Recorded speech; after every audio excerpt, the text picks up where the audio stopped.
The British Rail Class 24 diesel locomotive is one of the unsung workhorses of Britain's diesel revolution.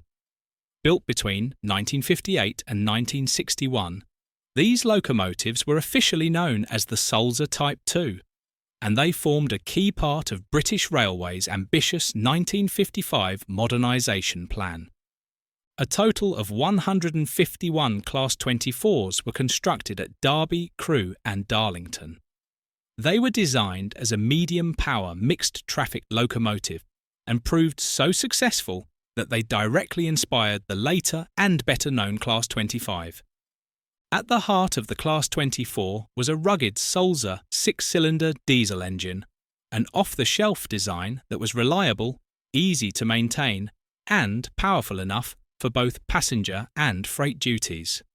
Power was fed through British Thomson-Houston electrical equipment to one traction motor on each axle, giving the locomotive sure-footed performance across the network. One fascinating detail is train heating. Early Class 24s were fitted with steam heating boilers so they could haul passenger coaches, but not all boilers were the same.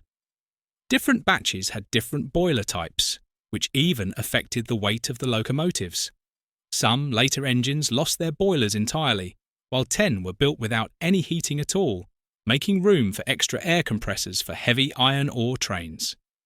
Visually, the Class 24 evolved over time.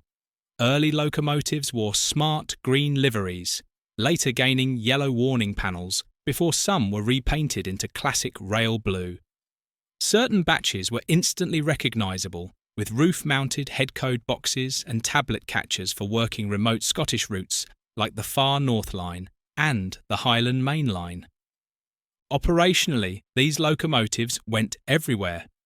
They worked freight around Crewe and Derby, hauled fast overnight Condor services between London and Glasgow, powered heavy iron ore trains from Tyne Dock to Consett, and became icons of rail travel in the Scottish Highlands.